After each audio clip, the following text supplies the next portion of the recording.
Hi, I'm Mia, and I'll be reading The Lorax by Dr. Seuss.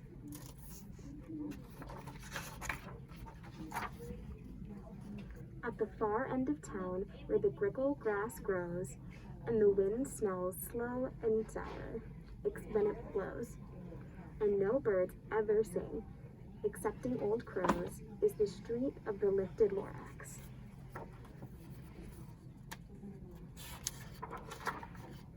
And deep in the grickle grass, some people say, if you look deep enough, you can still see today where the Lorax once stood, just as long as it could, before somebody lifted the Lorax away. What was the Lorax, and why was it there? And why was it lifted and taken somewhere? From the far end of town where the grickle grass grows, the old Onceler still lives here. Ask him. He knows. He won't see the Onceler. Don't knock at his door. He stays in his lurkin on top of his store. He lurks in his lurkin, cold under the roof, where he makes his own clothes out of the myth-muffered moof. And on special dank midnights in August, he peeks out of the shutters, and sometimes he speaks, and tells how the Lorax was lifted away. He'll tell you, perhaps, if you're willing to pay. On the end of a rope, he lets down a tin pail, and you have to toss in 15 cents and a nail, and the shell of a great-great-great-grandfather snail. Then he pulls up the pail, makes a most careful count to see if you've paid him the proper amount. Then he hides what you paid him away in his snub, his secret strange hole in his garrulous glove. Then he grunts. I will call you by the whisper phone, for the secrets I tell you are for your ears alone. Slup! Down slups the whisper-mophone to your ear, and the old Onceler whispers are not very clear, since they have to come down through a snurgly hose, and he sounds as if he had smallish bees up his nose. Now I'll tell you, he says, with his teeth sounding gray, how the Lorax got lifted and taken away. It all started way back, such a long, long time back. Way back in the days when the grass was still green, and the pond was still wet, and the clouds were still clean, and the song of the swami swans rang out in space. One morning I came to this glorious place, and I first saw the trees, the truffula trees, the bright-colored tufts of the truffula trees, mile after mile in the fresh morning breeze. And under the trees I saw brown barbaloos, frisking about in their barbaloo suits as they played in the shade and ate truffula fruits. From the ripulous pond came the comfortable sound of the humming fish humming while splashing around. But those trees, those truffula trees, all my life I'd been searching for trees such as these. The touch of their tufts was much softer than silk, and they had the sweet smell of fresh butterfly milk. I felt a great leaping of joy in my heart. I knew just what I'd do. I unloaded my cart. In no time at all, I had built a small shop. Then I chopped down the truffula tree with one chop, and with great skillful skill, with great speedy speed, I took the soft tuft and I knitted a thneed. The instant I'd finished, I heard a gazump. I looked. I saw something pop out of the stump of the tree I'd chopped down. It was sort of a man. Describe him? That's hard. I don't know if I can. He was shortish, and oldish, and brownish, and mossy, and he spoke with a voice that was sharpish and bossy. Mister, he said with a sawdusty sneeze, I am the Lorax. I speak for the trees. I speak for the trees have no tongues. And I'm asking you, sir, at the top of my lungs. He was very upset as he shouted and puffed. What's that thing you've made out of my truffula tuft? Look, Lorax, I said, there's no cause for alarm. I chopped just one tree. I am doing no harm. I'm being quite useful. This thing is a thneed. A thneed is a fine something that all people need. It's a shirt, it's a sock, it's a glove, it's a hat, but it has other uses. Yes, far beyond that. You can use it for carpets, for pillows, for sheets, for curtains or covers for bicycle seats. The Lorax said, "Sir, you are crazy with greed. There is no one on earth who would buy that fool Thneed." But for the very next minute, I proved he was wrong. For just as that minute, a chap came along, and he thought that the Thneed I had knitted was great. He happily bought it for $3.98. I laughed at the Lorax. "You poor stupid guy. You can never tell what some people would buy." "I repeat," cried the Lorax, "I speak for the trees." "I'm busy," I told him. "Shut up if you please." I rushed across the room and in no time at all built a radio phone. I put in a quick call. I called all my brothers and uncles and aunts, and I said, "Listen here, here's a wonderful chance for the whole Wentzler family to get mighty rich.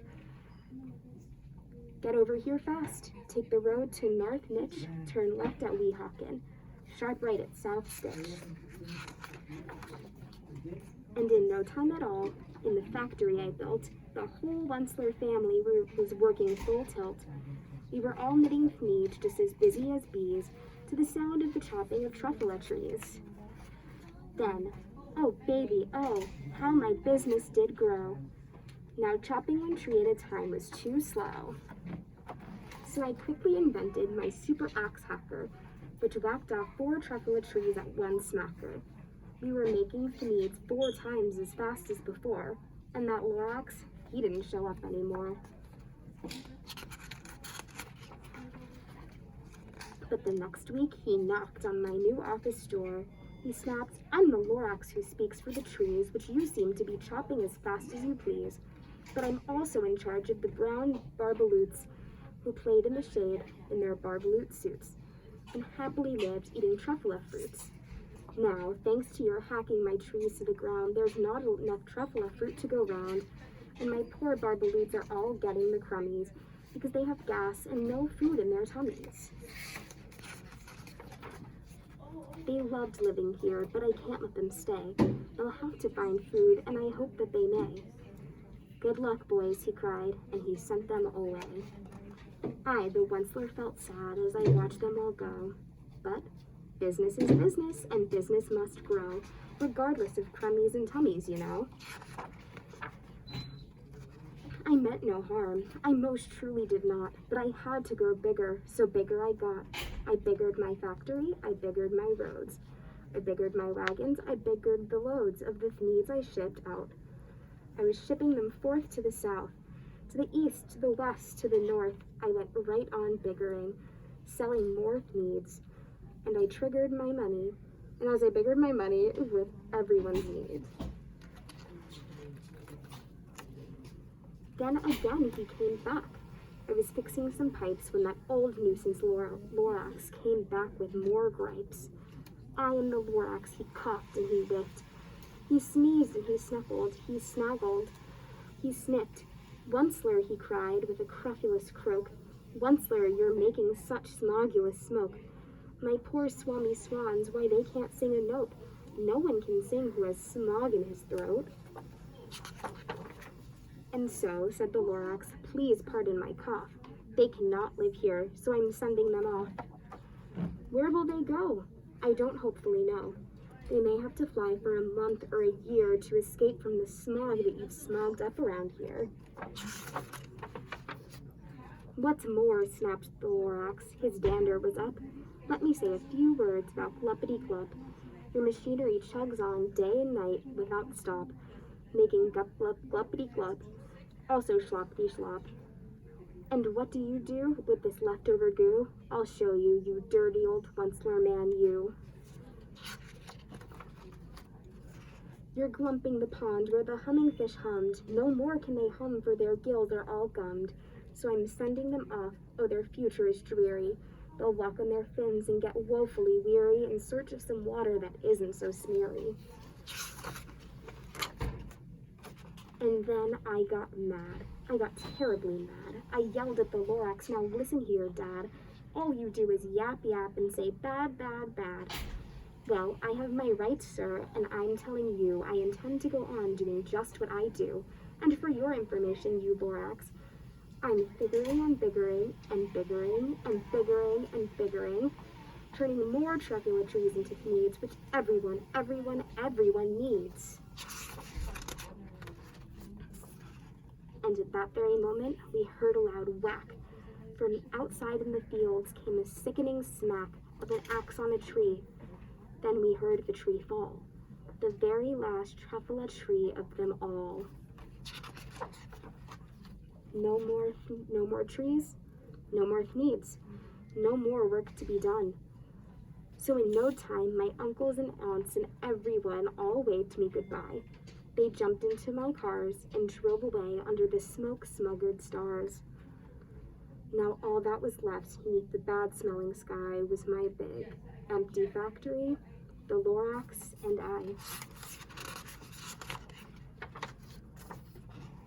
The Lorax said nothing, just gave me a glance, just gave me a very sad, sad backwards glance as he lifted himself by the seat of his pants. And I'll never forget the grim look on his face when he hoisted himself and took leave of this place through a hole in the smog without leaving a trace. And all that the Lorax left here in this mess was a small pile of rocks with the one word, unless.